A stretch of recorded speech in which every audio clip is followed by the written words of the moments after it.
प्रिय दोस्तों नमस्कार। संध्या काल की इस जीवन दर्शन यात्रा में आपका सहर्ष स्वागत है।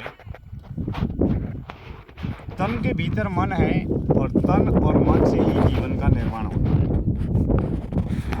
तन एक पदार्थवादी, दृश्यवादी, क्रिया करने वाली घटना है, जबकि मन अदृश्य रूपी सूक्ष्म घटना है। अब मन में असंख्य विचारों का सृजन नियमित निरंतर होता रहता है। अब उन विचारों का जन्म जो हो रहा है, उन विचारों के प्रति अगर हम व्यक्तिगत तल पर मौन रहकर, मुक्त रहकर, होश में रहकर, साक्षी भाव में जीकर, होश और बोध के साथ में व्यक्ति या साधक अपने ही विचारों को देखने का, साक्षी भाव में रहने और जीने का प्रशिक्षण प्राप्त करे, या जिस तरीके से मैं आपको देख रहा हूँ, आप मेरे को देख रहे हैं, ठीक उसी तरीके से साधक अगर अपने विचारों को बिना किसी क्रिया या प्रतिक्रिया के देखना प्रारंभ करे, तो शायद होश की यात्रा में अद्भुत, महान और क्रांतिकारी परिवर्तन भी होगा और होश की यात्रा में बढ़ोतरी भी होगी। दरअसल बाहर और भीतर हर क्षण कुछ न कुछ घट रहा है। पदार्थवादी जगत में भी कुछ न कुछ रूपांतरण हो रहा है और सूक्ष्म जगत रूपी विचार, विकार और अहंकार में भी कुछ न कुछ रूपांतरण घट रहा है। अब घटने वाली हर घटना के प्रति सजग चौकीदार और पक्के पहरेदार बनकर हम होश का पहरा नियमित निरंतर लगाते रहे, तो बाहर की बाजारू बहिर्मुखी घटनाएं हमें क्रिया, प्रतिक्रिया, कर्म और कर्मफल के रूप में तो बेशक प्रभावित करेगी, लेकिन उस कर्म और कर्म फल के प्रति होश और बोध को भी बढ़ाएगी। जिस तरीके से जीवन घट रहा है, जीवन एक ऐसी घटना है जो जन्म के ठीक बाद में 5 साल 10 साल के बाद में हमें इस जीवन का बोध होता है कि हमने जीवन क्यों पाया है, जीवन किसके लिए पाया है। जन्म जब भी हुआ और जन्म होने के बाद कुछ महीने, कुछ साल तक हमें न तो होश था और न ही बोध था कि हमारा जन्म और जीवन क्यों हुआ, कैसे हुआ। हम जीवन के बारे में, घर के बारे में, परिवार के बारे में, समाज के बारे में, संसार के बारे में, देश के बारे में, दुनिया के बारे में अपरिचित थे, अनभिज्ञ थे। लेकिन जैसे जैसे हमारा जीवन बढ़ता रहता है, वैसे वैसे देह बढ़ता रहता है और बदलता रहता है। ठीक उसी तरीके से हमारा मन और मन के विचार भी बदलते रहते हैं और बढ़ते रहते हैं। जैसे हम नई नई स्मृतियों को, नई नई यादों को, शिक्षा को, जानकारी को, सूचना को, ज्ञान को, आत्मज्ञान को, अनुभव को विचारों के तल पर संग्रह करते रहते हैं और अतीत के कई पुराने विचार हम भूलते चले जाते हैं। अब अतीत के विचारों को याद करके हम सुखी भी होते हैं और दुखी भी होते हैं। वर्तमान के विचारों को याद करके हम सुखी भी होते हैं और दुखी भी होते हैं। कई बार भविष्य में होने वाले डर, दुख और असंख्य संभावित असफलताओं की कल्पना करके हम दुखी होते हैं, और भविष्य में सुखद कल्पना, अमीर बनने की कल्पना, मान सम्मान, पद पुरस्कार मिलने की कल्पना इत्यादि सुखद कल्पनाओं को सोचकर हम सुखी और सफल होने की कल्पना करते हैं।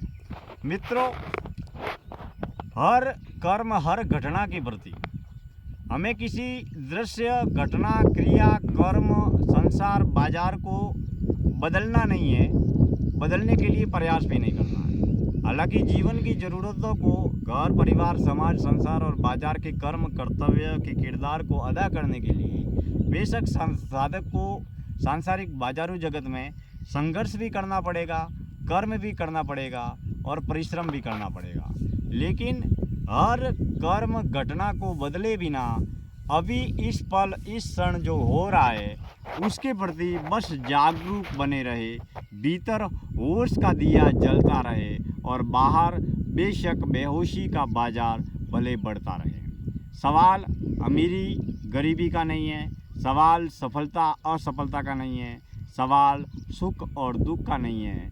सवाल है मात्र कि हम हर कर्म, हर घटना, हर विचार के प्रति कितने मोह, आसक्ति, आकर्षण और बंधन से युक्त है और कितने मोह, अहंकार के बंधन से मुक्त है।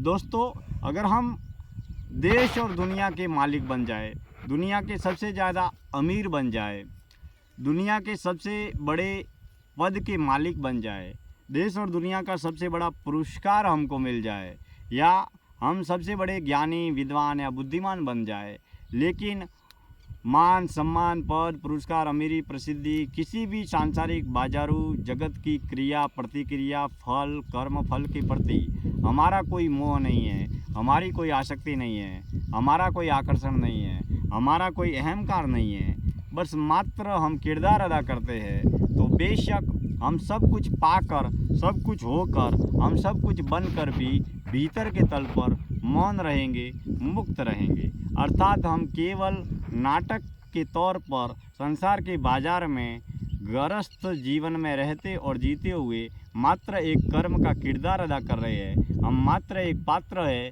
लेकिन कर्म और कर्म फल के प्रति किसी भी प्रकार का मोह, आसक्ति या अहंकार नहीं है। लेकिन दोस्तों, वाणी के तल पर, शब्दों के तल पर, विचारों के तल पर, संवाद के तल पर, बातचीत के तल पर तमाम तरीके की बातें करना बेहद आसान है, लेकिन इस सहज अवस्था को उपलब्ध होना, निष्काम भाव से कर्म करने की वास्तविक सहज स्वाभाविक अवस्था को उपलब्ध होना बहुत बड़े आंतरिक आध्यात्मिक रूपांतरण से ही संभव है। लेकिन यह रूपांतरण तभी संभव है जब साधक भीतर की यात्रा को तय करता है।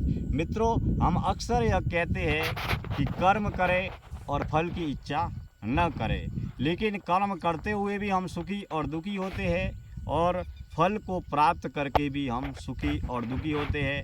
हम अगर सफल होना चाहते हैं और सफल नहीं होते हैं तो हम दुखी होते हैं, और हम सुखी होना चाहते हैं, सुखी नहीं होते हैं तो भी दुखी होते हैं। इस तरीके से जीवन की इस बहती यात्रा में हमारे कर्म हमेशा हमको प्रभावित करते हैं। किया हुआ कर्म और जिया हुआ जीवन हमेशा हमारे साथ में चलता रहता है। इसके लिए कर्ता को अपने कर्म के प्रति सदैव सजग, सात्विक, सचेत और सतोगुणी बने रहने का प्रयास करना चाहिए, क्योंकि हमारे कर्म हमारे मन, बुद्धि, चित्त, अहंकार और संस्कार के माध्यम से हमको ही प्रभावित करेंगे। क्योंकि प्रतिपल, प्रति क्षण, प्रतिक्रिया जो घट रही है उसके प्रति सजगता और होश का पहरा देते हुए हम जीते जी मुक्ति की महान और मूल यात्रा को तय कर सकते हैं। और जीवन में जो भी घट रहा है, तमाम तरीके का जीवन भी एक तरीके का नाटक है। घर, परिवार, समाज, संसार और बाजार में होने वाली तमाम तरीके की क्रियाएं, विशेषताएं, धारणाएं, मान्यताएं एक बने बनाए नाटक की तरह है, और यह संसार में जो भी घट रहा है यह भी एक बने बनाए नाटक की तरह हो रहा है। मित्रों, संसार के इस धर्मशाला में हम तमाम तरीके के कर्म योग का पालन करते हुए संसार में रहते और जीते हुए धन और कर्म का त्याग किए बिना बस केवल मन को जाने, पहचाने, समझे और भीतर की यात्रा मन के माध्यम से तय होगी, तन के माध्यम से तय होगी और प्राण के माध्यम से तय होगी। इसके लिए तन को, मन को और प्राण को जितना हम शक्तिशाली बनाएंगे, जितना हम सुखी बनाएंगे, जितना हम निरोगी बनाएंगे, उतना आंतरिक आध्यात्मिक यात्रा और बाहर बाजारू संसार की यात्रा, दोनों यात्राओं में हम सर्वगुण संपन्न भी होंगे और जीवन का चौमुखी विकास भी होगा। इसके लिए दोस्तों, जीवन में रहते हुए, जीवन को जीते हुए, जीवन के मूल अस्तित्व को, जीवन के मूल महत्व को समझने का प्रयास करना चाहिए। भीतर के तल पर मौन और मुक्त रहना और जीना चाहिए, लेकिन संसार के बाजार में हमें अपने तमाम किरदारों को सजगता, सात्विकता और होश में रहकर तमाम तरीके की यात्रा को तय करते रहना चाहिए, क्योंकि जीवन हमारा है, जन्म हमारा हुआ है, हमारा जीवन हम खुद जी रहे हैं। ठीक उसी तरीके से जब भी मौत आएगी तब हमारी मौत के आने पर हमको ही मरना होगा। इसके लिए मित्रों, जीवन के हर पल, हर क्षण, हर श्वास, हर कर्म को हम होश की यात्रा में बदलें, ताकि जब भी हमारी आखिरी मुलाकात मौत से हो तब हम होश में रहकर, होश में जीकर, मौत के महासागर में डुबकियां लगाकर हम अपने जीवन को उत्सव बनाएं और जीवन के अंत में होने वाली मौत को भी महोत्सव बनाएं। मित्रों, आज की जीवन दर्शन यात्रा में इतनी ही बातें। मैं दिनेश्वर माली आप सभी का तहे दिल से हार्दिक स्वागत करता हूं। आप सब हमसे जुड़े हैं और जुड़े रहे। गांव में खेत की मेड़ से आज की इस जीवन दर्शन यात्रा का समापन करता हूं। धन्यवाद।